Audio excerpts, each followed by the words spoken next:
Set bel. Assalamualaikum warahmatullahi wabarakatuh. Di sini saya akan menjelaskan tentang konseling naratif. Sebelumnya saya akan memperkenalkan diri saya terlebih dahulu. Saya Anissa Atifatur dan rekan saya Vivian Rahayu dan Muhammad Haidar Kamal. Oke, konseling naratif ini merupakan sebuah konseling yang berbasis cerita. Namanya kan juga narasi. Narasi itu kan pasti kemampuan menceritakan sesuatu. Bagaimana si konselor dan konseling itu mampu membuat kekuatan dari narasi ini menjadi sebuah terapi atau penyembuhan.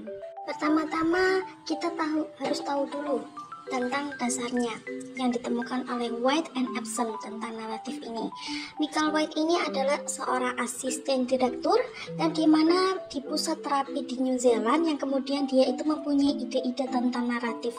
Jadi biasanya kebanyakan orang konseling itu lahirnya ada di Amerika, tetapi ini ada di Australia. Selanjutnya ada David Epson. Dia suka berkeliling di dunia. Dia membuat kelompok-kelompok konseling untuk mendukung berbagai masalah-masalah yang sering dihadapi, yaitu tentang kekurangan-kekurangan yang dari anak-anak, remaja, sampai orang tua. Di sini dicontohkan dia membuat kelompok-kelompok itu untuk anak-anak yang berpenyakit asma dan juga wanita yang menyandang anoreksia dan ayahnya biasanya ditinggalkan oleh anaknya. Selanjutnya di dalam pola pikirnya Michael White berpendapat bahwa dengan hanya berbekal pengetahuan yang dimiliki orang itu bisa menjadi penulis kisah dalam kehidupannya sendiri. Jadi orang itu dianggap sebagai tokoh utama dalam ceritanya dia sendiri. Dan dialami tokoh itu kan pasti bisa berperan apapun. Selanjutnya ada 3 dasar dalam naratif terapi. Yang pertama adalah fokus. Fokus ini adalah hubungan yang kolaboratif dari terapis untuk mendengarkan dan menggunakan pertanyaan untuk menciptakan kisah hidup alternatif. Yang kedua, peran dalam sebuah cerita atau story. Konsepnya begini, seperti The Story of My Life, cerita tentang kehidupanku, kisah-kisah hidupku. Karena tiap orang itu punya ceritanya sendiri-sendiri dan kisah itu ada 2 versi.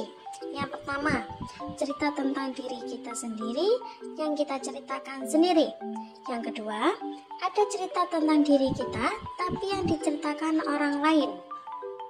Ketiga adalah mendengarkan dengan pikiran terbuka. Ini harus ada di dalam konseling. Ini adalah bagaimana seseorang itu bisa mendengarkan orang lain juga, menjadi mendengarkan kisah tanpa menghakimi atau menyalahkan, menghargai kisah si konselor itu. Jadi narasi itu melakukan upaya tanpa memaksakan sistem nilainya. Selanjutnya tentang konsep dasar. Hal ini disebutkan oleh Friedman and Combs pada tahun 1996. Yang pertama adalah konselor itu membuat atau membangun pendekatan yang kolaboratif. Artinya, sama-sama menguntungkan, sama-sama berminat, sama-sama suka tentang kolaboratif dengan minat khusus konseling, dengan mendengarkan cerita-cerita untuk mencari tahu kehidupan, atau harus membangun hubungan-hubungan yang membuat konsul itu suka cerita. Kemudian yang kedua adalah konselor harus bisa menggunakan pertanyaan atau ahli dalam bertanya, yaitu fungsinya adalah konseling itu bisa terlibat dalam mengeksplorasi. Dia harus menghindari diagnosa untuk melabeli konseling. Melabeli itu memberikan label atau julukan. Contohnya misalnya begini, loh kok begitu? Nah itu salah, itu sudah tidak boleh. Pokoknya harus menerima kondisi apa adanya, mendengarkan dengan sepenuh hati. Ketiga adalah konselor harus bisa membantu konseling itu mematakan pengaruh masalah yang dimiliki. Jadi masalahnya apa, pengaruh terhadap kehidupan mereka itu seperti apa. Istilahnya kita harus merespon. Yang keempat adalah konselor membantu konseling memisahkan diri dari cerita-cerita yang dominan yang telah diinternalisasi atau diyakini benar, sehingga hati atau pikiran itu dibuka agar konseling itu bisa menciptakan kisah kehidupan alternatif. Selanjutnya hakikat manusia. Perspektif naratif berfokus pada kemampuan manusia untuk berpikir kreatif dan imajinatif. Praktisi naratif tidak pernah menganggap bahwa ia lebih tahu banyak tentang kehidupan klien daripada yang mereka lakukan. Jadi konselor itu nggak pernah berpikir bahwa paling tahu, paling cerdas, paling maha segalanya. Yang kedua, konseling itu harus bisa menafsirkan pengalaman mereka sendiri. Dia harus mampu menganalisis pengalamannya sendiri. Kok bisa ya begini, kok bisa ya begitu. Yang ketiga, praktisi naratif atau konselor itu harus mampu menjadi anggota yang aktif, memperoleh pengalaman dari berbagai orang, yang kemudian diambil dari pengalaman itu dengan cara memfasilitasi konseling, yang kemudian mampu mengarahkan konseling itu untuk bisa bersama-sama mengambil pelajaran dari pengalaman-pengalaman dari dunia luar, terutama dari kelompok-kelompok konseling. Selanjutnya, memahami kepribadian individu. Konsep-konsep ini bisa dijelaskan sebagai berikut. Yang pertama, setting. Di mana dan kapan cerita berlangsung adalah setting cerita.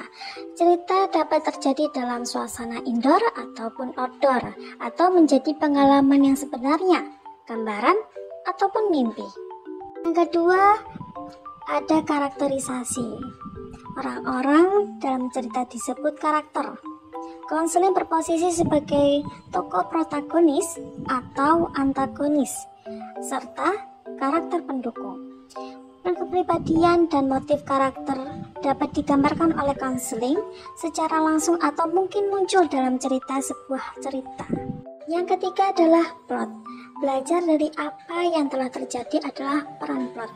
Sebagai bentangan plot, kita mengikuti karakter suatu tindakan dalam setting cerita.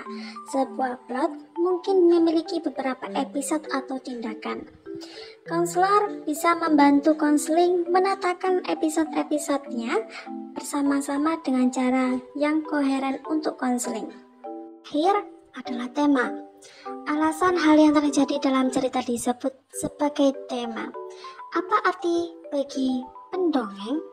Apa pengalaman emosional konseling dalam bercerita? Apa yang konseling lihat sebagai sesuatu yang penting dalam cerita itu? Ini adalah pemahaman konseling dari cerita-cerita. Bukan konselor yang merupakan fokus dari konseling. Kadang-kadang konseling itu mungkin memiliki pemahaman emosional, pemahaman kognitif, pemahaman spiritual, atau beberapa kombinasi dari ini. Kepribadian dalam konseling naratif yaitu ada dua, pribadi yang sehat dan pribadi yang bermasalah.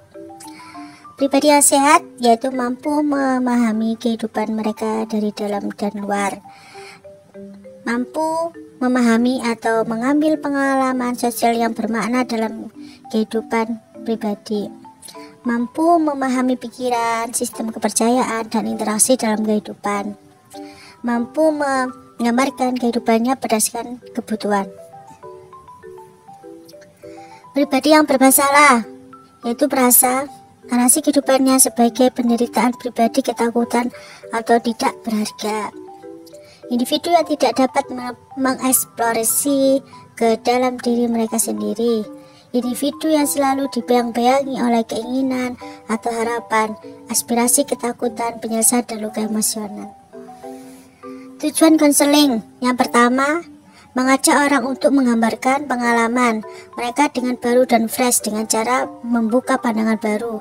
Yang kedua, memperbesar sudut pandang dan fokus permasalahan serta memfasilitasi konseling menemukan atau menciptakan pilihan baru yang unik. Situasi hubungan dalam konseling ringkas berfokus solusi. Yang pertama, situasi hubungan. Yang kedua, sikap dan peran dan tugas konselor. Yang ketiga, sikap, peran, dan tugas konseling. Tahapan-tahapan konseling naratif. Yang pertama, dekonstruksi masalah. Hubungan kolaboratif melambangkan masalah dan menghubungkan pada keinginan konseling. Eksternalisasi masalah. Yang keempat terakhir, menggali keunikan. Yang kedua, tahapan konseling naratif menuliskan cerita baru. Yang pertama, memperkuat isi alur. Yang kedua, menghubungkan antara kondisi masa kini dan harapan ke depan. Yang ketiga, tahapan konseling naratif, dukungan cerita baru. Yang pertama, mengundang saksi kelompok luar. Yang kedua, mengundang kelompok refleksi. Yang ketiga, menggunakan dokumen terapeutik. Teknik konseling naratif. Yang pertama, pertanyaan-pertanyaan. Dua, eksternalisasi dan dekonstruksi, mencari hasil yang unik, menyusun kisah baru, penggunaan dokumen terapeutik. Yang terakhir, kelompok kerja. Proses konseling naratif atau peran konselor dan peran konseling.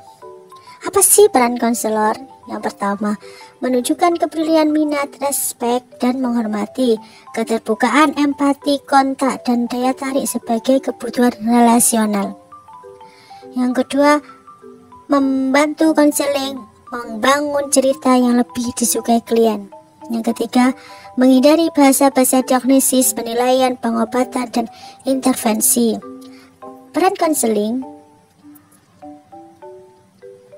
konseling harus berperan aktif dalam konseling karena konseling yang mengetahui dirinya dan kehidupannya bercerita atau mendengarkan. Konseling merupakan pakar dari cerita dan menjadi penentu perubahan atas masalahnya. Mereka sensasi, emosi, dan visi yang mendetail agar individu mampu memahami dunianya dan fokus pada proses perubahan. Kelebihan konseling naratif apa sih ya? Yang pertama, kompeten dan dapat dipercaya. Yang kedua, meyakini konseling mampu membangun dirinya menuju kehidupan yang relatif singkat. Yang ketiga, fleksibel dalam dikombinasikan dengan pendekatan lain. Dan yang terakhir, yang keempat, mendorong konseling berpikir kreatif dan imajinatif. Kelemahan konseling naratif juga, kalau ada kelebihan biasanya ada kelemahan. Kelemahannya, yang pertama, memandang kebenaran relatif. Yang kedua, tidak ada formula atau resep untuk diikuti untuk memastikan hasil positif. Yang ketiga, cerita bisa dibuat sendiri. Sekian presentasi kami kali ini, semoga bermanfaat dan terima kasih atas perhatiannya. Dari kami, wassalamualaikum warahmatullahi wabarakatuh.